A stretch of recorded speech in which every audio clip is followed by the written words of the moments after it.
श्रीपादराजम शरणम प्रपद्ये। श्री अनघालक्ष्मी वर्णन। श्रीपादांची वैष्णवी माया। श्री भास्कर पंडितांनी रात्रीच्या वेळी आपली आराधना वगैरे संपवून बोलण्यास सुरुवात केली। ते म्हणाले, अहो महोदय, विद्योपासना ही सर्वश्रेष्ठ आहे। विद्योपासनेला वयाचे बंधन नसते। श्रीपाद श्री वल्लभ वास्तविक पाहता महासरस्वती, महालक्ष्मी, महाकाली स्वरूप आहेत।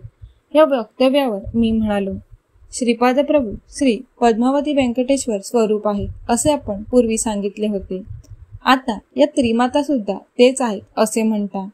तसेच त्यांना अनघालक्ष्मी समवेत अनघदेव असे सुद्धा म्हटले जाते। मला याचा बोध होत नाही, तेव्हा सर्व काही विस्तारपूर्वक सांगा। श्रीपाद प्रभूंचे विराट स्वरूप। तेव्हा ते महापंडित म्हणाले, बंधूंनो, परमात्मा सर्व जीवराशीमध्ये विद्यमान आहे असे शास्त्राचे वचन आहे। पिपिलिकेपासून ब्रह्मापर्यंत तो सर्वात व्यापून आहे। श्रीपाद प्रभूंच्या अवतारात ते पिपिलिका रूपात आणि ब्रह्मरूपात दोन्हीमध्ये आहेत, म्हणून सर्व सृष्टीरूपाने ते उभे आहेत। ते संपूर्ण जीवराशीतील चैतन्यात तादम्य शक्तीशी एकरूप होऊन असतात, हीच त्यांची विशेषता आहे। ते सर्व राशीत जीवराशी रूपाने राहून सुद्धा कोणत्याही जीवात त्यांचा स्पर्श जाणवत नाही, हीच त्यांची वैष्णवी माया आहे। सृष्टीची मर्यादा, परिमितता या संबंधी काही नियम मानण्यात येतात। श्रीपाद प्रभूंचे महासरस्वती, महालक्ष्मी, महाकाली रूपात असणे म्हणजे त्या चैतन्य रूपात ते व्यक्त होतात। ते चैतन्य रूप ते स्वतःच असतात। ज्या रूपाची अभिव्यक्ती होते त्या स्वरूपात ते आपल्या योगमायेने नंतर तादम्य स्थितीत असतात। ते जेव्हा महासरस्वतीचे चैतन्य घेऊन तादम्य स्थितीत असतात तेव्हा चतुर्मुखी ब्राह्म रूपाशी तादम्य पावतात। महासरस्वती असो अथवा हिरण्यगर्भ रूपाने असो, ते स्पर्श बंधनात असतात। याचप्रमाणे एकच आत्मा 4-5 पुरुष सुद्धा आविर्भूत असू शकतो। या आत्म्याची शक्ती स्त्री रूपाने एकाच वेळी 4-5 रूपात सुद्धा आविर्भूत होऊ शकते।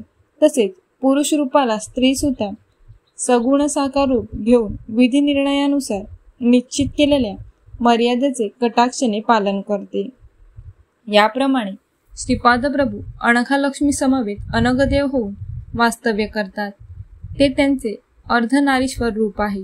सध्या ते श्रीपाद श्री वल्लभ रूपाने यतीश्वराच्या रूपात आहेत। सगुण साकार रूपातील मर्यादा, परिमितता ते न चुकता पाळतात।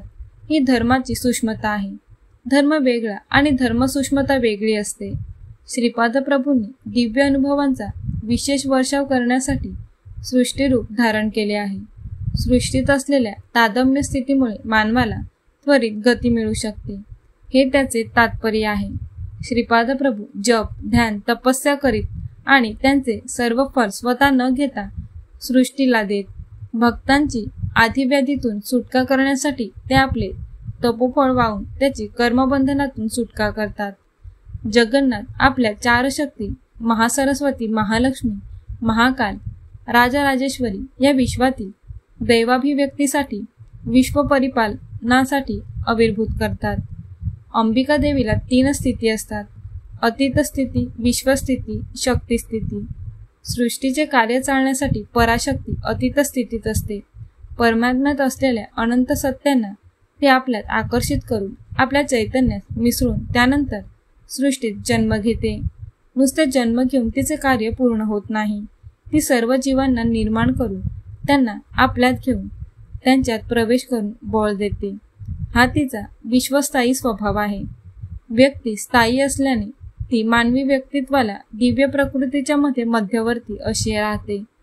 हेच अनघालक्ष्मी रूपांतर आविर्भावाचे रहस्य आहे। तिच्या मूलतत्वातून थोडासा अंशभाग घेऊन ती अवतार घेते।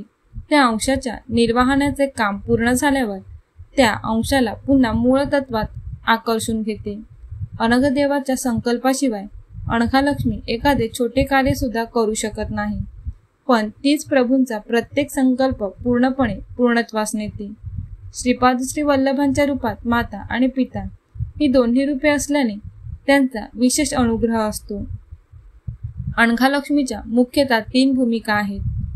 पदार्थ गोलाविषयी असणारा सच्चिदानंद भूमिका, या भूमिकेत या ठिकाणी अनंत अशी स्थिती, अनंत अशी शक्ती, अनंत असा दिव्य आनंद भरून असलेले लोक असतात. या भूमिकेतून या जीवाचे वर्णन करण्यास शब्द असमर्थ ठरतात.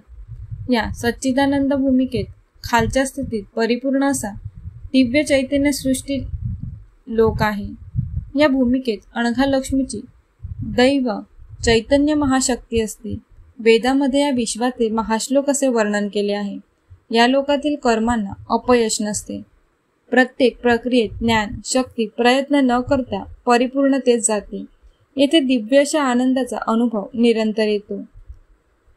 येथे असत्य, बाधा, दुःख, पीडा ह्यांचा संपूर्ण अभाव असतो. या भूमिकेच्या खाली एक अज्ञान भूमिका आहे. येथील जनसमुदायात अज्ञान असते. तेथील लोकांमध्ये सुद्धा मन, जीव, शरीर असते, परंतु त्यांचा अनुभव अपरिपूर्ण, परिमित आणि वैफल्याने युक्त असतो. राजराजेश्वरी महिमा.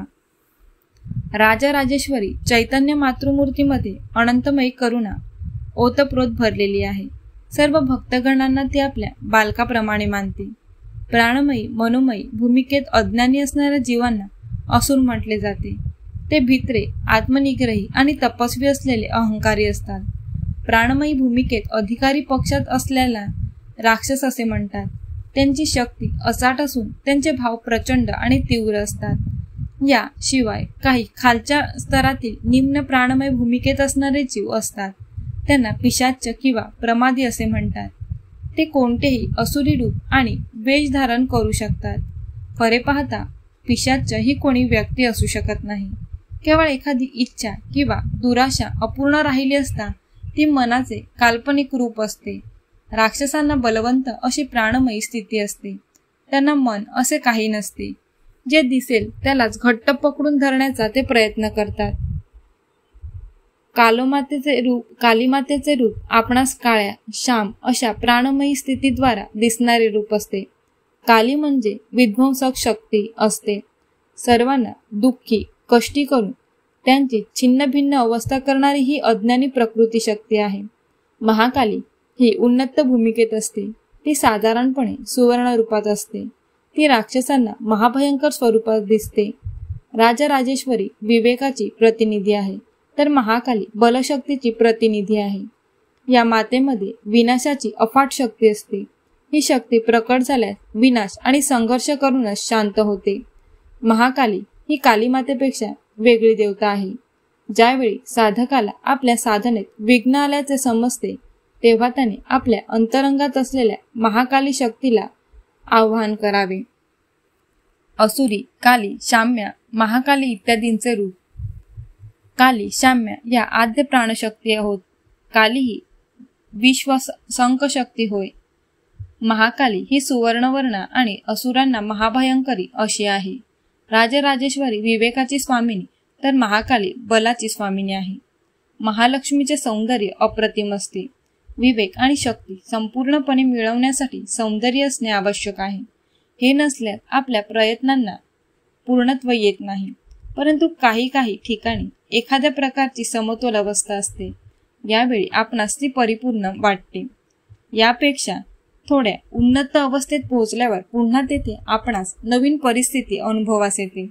त्यांना अनुसरून नवीन समतोल स्थिती प्राप्त होते. ही अवस्था आपणास परिपूर्ण वाटते. या अवस्थेत महालक्ष्मी प्रतीक आहे. विवेकामध्ये परिपूर्णता येऊन बल आणि शक्तीमध्ये परिपूर्णता न आल्यास पूर्वसिद्धी अनुकूल नसते. याच कारणाने परिपूर्णता साधण्यासाठी विवेक, बल, सौंदर्य आणि परिपूर्णता या 4 गुणांची आवश्यकता असते. मनुष्याला गूढ असलेले रहस्य म्हणजे दिव्य सामरस्यपूर्ण सौंदर्य.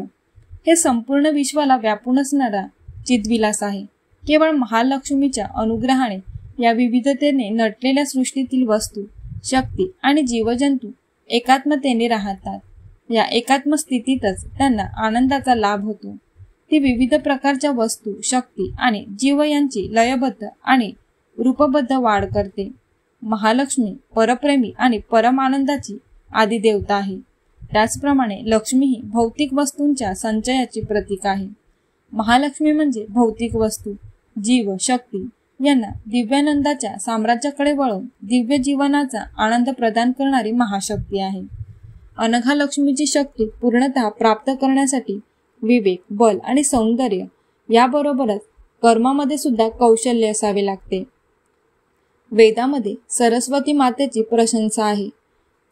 दशविद्येमध्ये तिला मातंगी म्हणतात. तिची वैखरी वाणी असते. महासरस्वती निराळी असते. दिव्य नैपुण्य आणि आत्मचैतन्य कर्माचे महासरस्वती प्रतीक आहे. या महामातेच्या करुणेने आणि कृपाप्रसादाने आपली इष्टकर्मे पूर्णत्वास जातात. तिने प्रसाद दिलेल्या दिव्य ज्ञानामुळे आपली कर्मसिद्धी होण्यासाठी उपयोग होतो.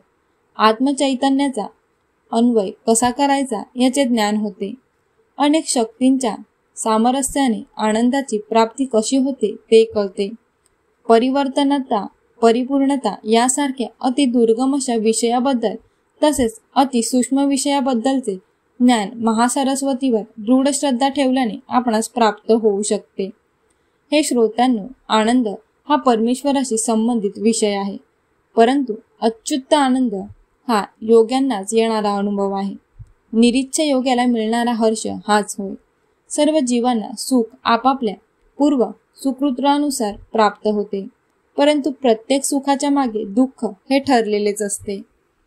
अनघादेवीच्या व्रताचे दत्तभक्तांकडून आचरण. श्री अनघादेवीचे रूप हे लक्ष्मी देवीचेच प्रतिरूप आहे. तिच्यामध्ये राजराजेश्वरी, महालक्ष्मी, महाकाली या देवतांची लक्षणे ओतप्रोत भरलेली आहेत. श्री अनघादेवीचे एक विष्णू रूपही आहे. त्याच्यात परमेश्वराची, दत्तात्रेयाची लक्षणे परिपूर्ण भरलेली आहेत. यामुळेच अनघादेवीच्या आराधना समवेत विष्णुरूप अनघाची आराधना केल्यास सर्व फल प्राप्ती होते. अनघाष्टमी हे व्रत दत्तभक्तांना अत्यंत आदरणीय आहे. या व्रताच्या आचरणाने सर्व सुखांची प्राप्ती होते. श्रीपाद प्रभूंची महती, दत्त आराधनेचे महात्म्य. हे श्रोते हो, श्री अनघादेवीच्या समवेत असणारे अनघारूप विष्णू म्हणजे श्रीपाद प्रभूंचा अवतार आहे. ते सर्वसामान्य जनांच्या बौद्धिक, मानसिक आणि आत्मिक चैतन्याच्या अत्यंत निकट असतात. ते सर्वगामी असून भक्तांच्या हाकेला तत्काळ धावून येतात. ते आपल्या भक्तांची आणि आश्रितांची दुःखे नष्ट करून त्यांना सुखाची प्राप्ती करून देतात. दशमहाविद्यांची आराधना केल्याने मिळणारे फळ केवळ श्रीपादांची किंवा दत्तात्रेयांची आराधना केल्याने तत्काळ प्राप्त होते. दुसऱ्या देवांची श्रद्धाभावाने आराधना केल्यास इष्टफल प्राप्ती होते, परंतु ती दत्तात्रेयांची आराधना तत्काळ फळदायी आहे. दत्तात्रेय हे सर्व देवांचे स्वरूप असून जे चतुर्युगातील महान अवतार आहे. त्यांचा महाअवतार समाप्ती नसलेला असून ते अत्यंत सुलभ साध्य आहेत.